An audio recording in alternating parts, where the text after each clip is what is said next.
Hello दोस्तों। चलिए और कुछ इम्पोर्टेंट माइनिंग की सेफ्टी टर्म्स के बारे में डिस्कस कर लेते हैं। तो सबसे पहला है इंट्रिंसिकली सेफ एपरेटस क्या होता है।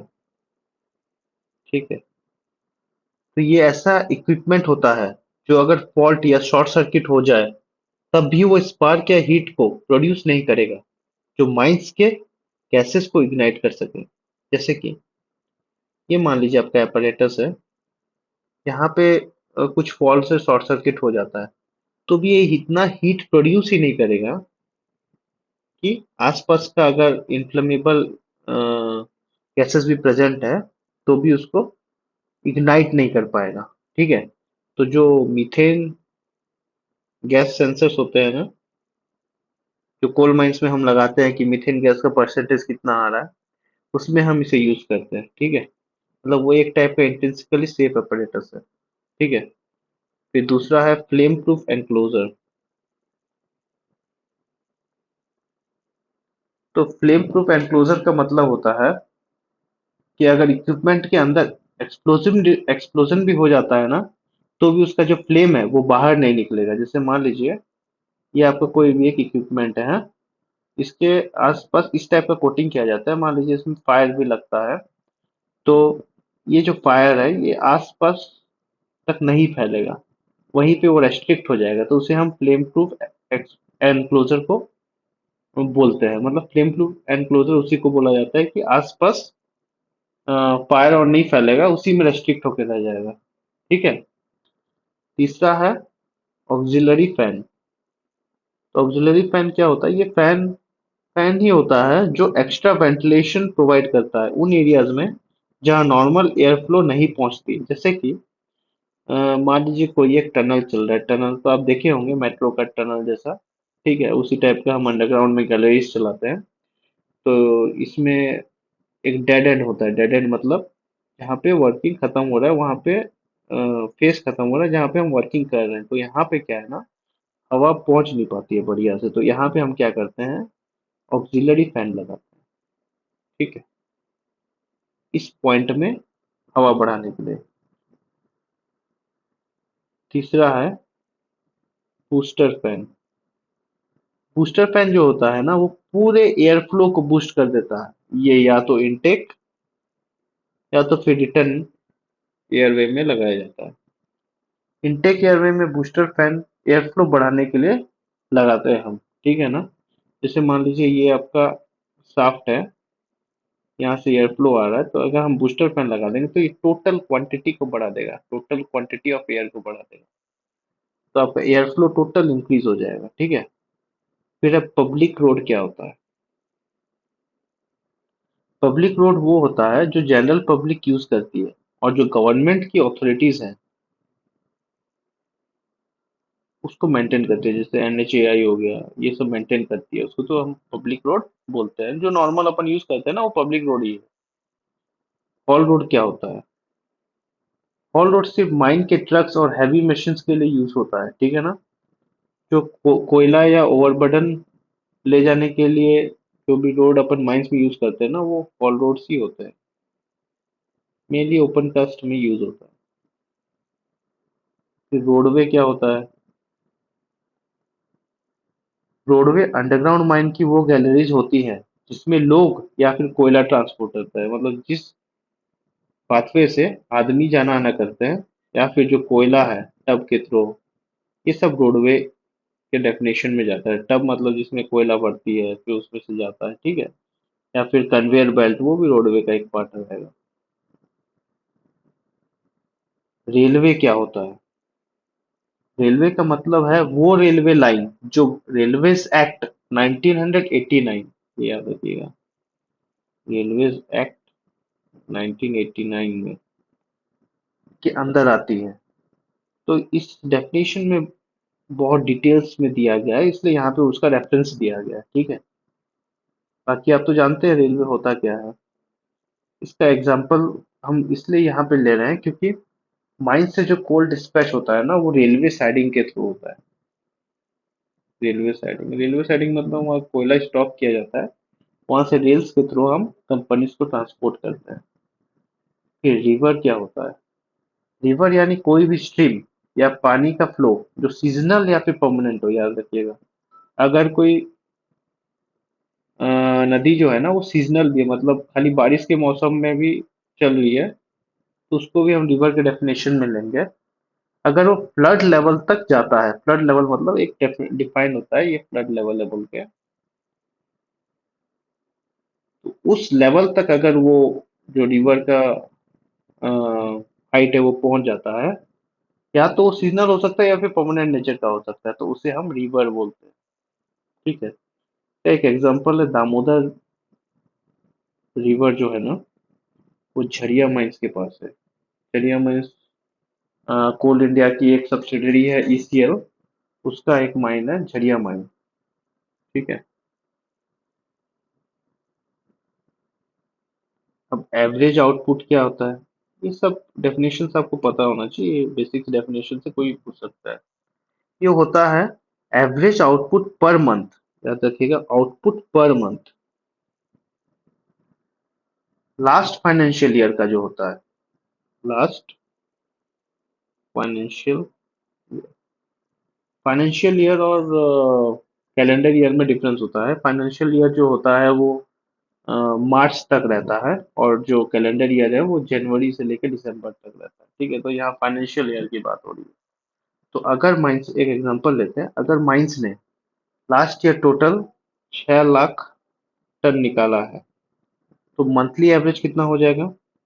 कैसे निकालेंगे? 6 लाख टन डिवाइडेड बाय 12, तो कितना हो जाएगा? 50,000 टन उसका एवरेज आउटपुट आ जाएगा। ठीक है। और एक डेफिनेशन में जाते हैं, average material handled.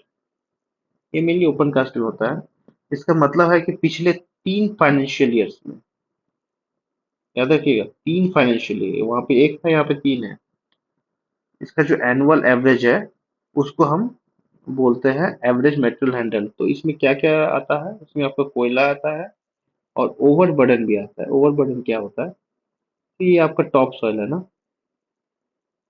Top soil, इसके नीचे मिट्टी टाइप का रहता है, ठीक है ना, इसके नीचे कोयला रहता है, तो इसको हम ओबी बोलते हैं, ओवरबर्डन बोलते हैं। ये टॉप सॉइल का ही, टॉप सॉइल ओबी का ही पार्ट है। इसको हम रिमूव करने के बाद ही कोयला निकाल सकते हैं। तो ये जो मटेरियल हैंडल किए हम लोग, ये और ये कोयला जो निकाले, ये दोनों का जो एडिशन है वो एवरेज मटेरियल हैंडल के डेफिनेशन में जाएगा। ठीक है। एक चीज नोट कर लीजिएगा आप, कि जो अंडरग्राउंड माइंस में जो मैनेजर की क्वालिफिकेशन होती है ना, तो वो आउटपुट पर मंथ के बेसिस पे होती है अंडरग्राउंड में। और ओपन कास्ट में जो होती है, वो 3 साल का जो एवरेज निकालते हैं ना अपन, उस पर डिपेंड करता है। ठीक है। मेरा हैंडराइटिंग थोड़ा अच्छा नहीं है, ठीक है, और तो थोड़ा मैनेज कीजिए, लेकिन मैं जो बोल रहा हूँ उसको थोड़ा सुनिए। अब सेफ्टी के कुछ डेफिनेशंस है, उसके बारे में जान लेते हैं। पहला है रिस्क। रिस्क क्या होता है? रिस्क का मतलब है किसी अनवांटेड इवेंट का होने का जो पॉसिबिलिटी है, प्लस उसका कॉन्सिक्वेंसेस है, उसे हम रिस्क कहते हैं। तो यहाँ पे लिख सकते हैं अनवांटेड इवेंट की जो पॉसिबिलिटी है, की पॉसिबिलिटी प्लस उसका कॉन्सिक्वेंसेस, ये दोनों मिला के रिस्क का डेफिनेशन में जाएगा। एग्जाम्पल के तौर पे, रूफॉल का रिस्क होता है अंडरग्राउंड माइनिंग में। ठीक है। फिर हम देख लेते हैं हजार्ड क्या होता है। हजार्ड, हजार्ड वो चीज है जो हार्म या लॉस कॉज कर सकती है, जैसे कि जो हार्म कॉज कर सकती है, जैसे कि मीथेन गैस। ये आपका अंडरग्राउंड कोल माइंस है, यहाँ पे किसी जगह पे मीथेन गैस मिल रहा है, तो वो क्या है, मीथेन एक्सप्लोजन कर सकता है। ठीक है। तो ये हजार्ड कॉज कर सकता है, हम लोग को लॉस कर सकता है। तो इसको हम हजार्ड का डेफिनेशन में ले रहे हैं। तो क्या है, जो मीथेन वहां पे मौजूद है ना, वो एक टाइप का हजार्ड है। ठीक है। समझ पा रहे होंगे आप। मैं पूरा देसी भाषा में समझाने का कोशिश कर रहा हूँ। ऐसे तो टेक्निकल टर्म्स में हम जा सकते हैं और अच्छे से। लेकिन देसी भाषा में समझने से क्या याद भी रहेगा। परमिटेड एक्सप्लोसिव्स क्या होता है? ये एक्सप्लोसिव्स होते हैं जो डीजीएमएस परमिट करती है माइंड में यूज करने के लिए। बहुत टाइप के एक्सप्लोसिव होते हैं, लेकिन जो डीजीएमएस परमिट करती है ना, उसी को हम परमिटेड एक्सप्लोसिव्स बोलते हैं। इसका एक एग्जांपल है P five permitted explosives. Underground blasting में यूज होता है। ठीक है। अब एक डेफिनेशन है बैंक्समैन और ऑनसेटर का। तो बैंक्समैन वो पर्सन होता है ना जो शेफ्ट के जो टॉप है उसमें मेटेरियल मूवमेंट को सुपरवाइज करता है, मेटेरियल मूवमेंट या फिर मैन मूवमेंट को सुपरवाइज करता है। जैसे कि ये आपका सरफेस है, मान लीजिए यहाँ पे आपका हेड गियर स्ट्रक्चर बैठा है, हेड गियर स्ट्रक्चर। ठीक है। तो यहाँ से शाफ्ट है, ये आपका शाफ्ट है। ठीक है। तो ये शाफ्ट नीचे भी जाएगा, डिफरेंट डिफरेंट लेवल्स रहते हैं, वहां पे रुकेगा भी। ठीक है। तो जो ऊपर बैठा रहता है ना आदमी जो इसको कंट्रोल करता है, उसे हम बैंक्समैन बोलते हैं। वो सिग्नल देता है। ठीक है। और जो बॉटम पे रहता है नीचे, जो आदमी लोगों को अंदर घुसाता है फिर ऊपर सिग्नल पहुंचाता है, उसको हम बोलते हैं ऑन सेटर। ये छोटा डेफिनेशन है।